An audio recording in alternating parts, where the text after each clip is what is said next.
Well, hi guys, thanks for tuning in. This is just a quick video to show you what I like to use on my Nikon D850 when it comes to focus settings for both bird and wildlife photography. Now, the Nikon D850 is a fantastic camera for bird and wildlife photography, and there are a number of ways you can set up the focus settings on this camera. So the first way, as with most cameras, is you can use the shutter release button. By half depressing this button, you get a focus point and then press it all the way down and get a photo. So there is a problem with that in that you can only assign one type of focus to that button.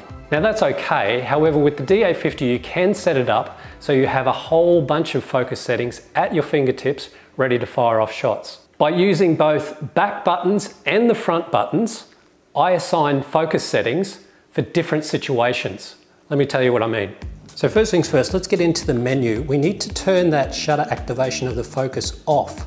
So we'll scroll down to the little pencil here, scroll across to autofocus.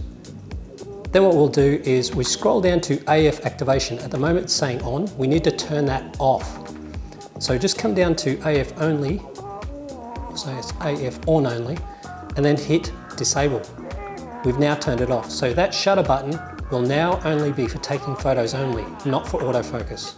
Go to the little pencil icon, scroll across to controls, and then what you do is you go across to custom control assignment. Click on that, and then what happens is it brings up this little display showing you the front of the camera. So let me just get a quick shot of that for you with my little GoPro here, because I'm actually out of cameras.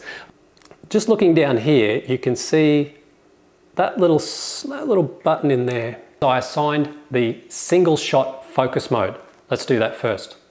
So around the back of the camera, we click on that, and then we go to AF area mode, AF on. Click across onto that, and then I point directly to single point AF.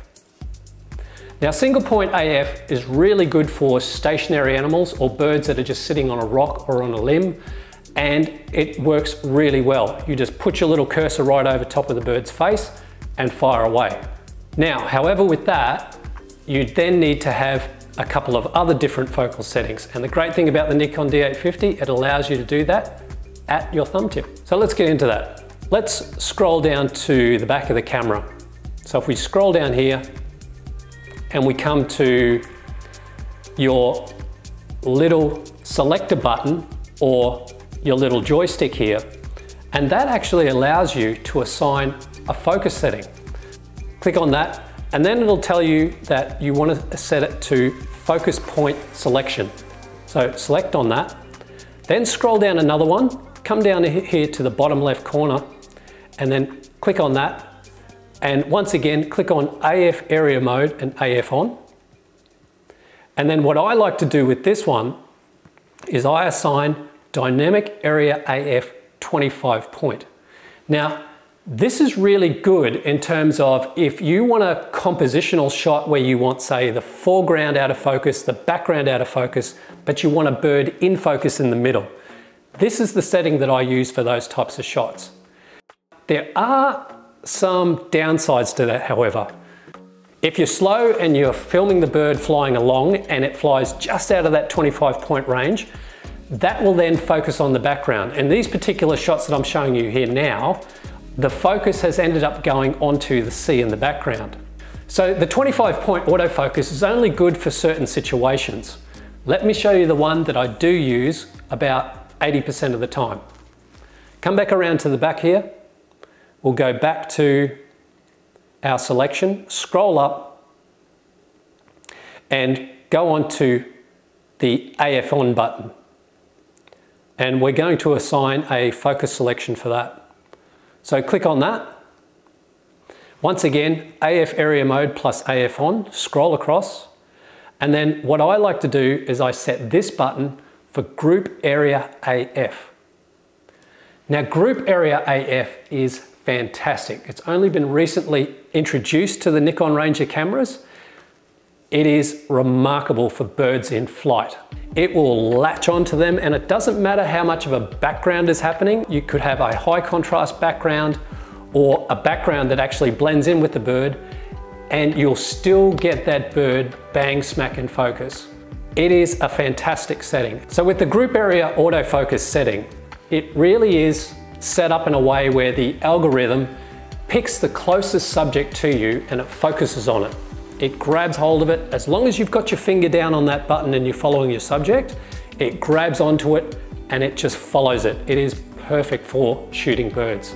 So now, while group area autofocus is fantastic for birds in flight, there is one little slight downside to it. And that is because of the algorithm where it focuses on the closest thing to the camera, that tends to go a bit awry when the bird that you're tracking flies behind a branch or a rock or any sort of structure. That is the reason why I have set up that second focus setting of the 25-point autofocus on that joystick. That works really well in those situations. So recently I shot some terns and seagulls in the air using that group area autofocus setting. And you can see that it has really latched onto the faces of these birds and it has followed them perfectly through the sky. It's given me some absolutely fantastic results. So that's it. That's the focus settings that I like to use on my Nikon D850 when it comes to bird and wildlife photography. 3 different focus settings set up for my thumb and my middle finger to grab those shots that I need, and away I go. So there is another reason why I have done this video today, and that is next week's video I'm heading down to some wetlands where a brand new environment centre has just opened up, and I'm going to be doing some bird and wildlife photography there. So by showing you these settings, I'll be able to use these settings next week and you can see them in practice. Thanks very much for watching. I really appreciate you tuning in. Always feel free to subscribe to my channel if you haven't already, and I'll see you next week.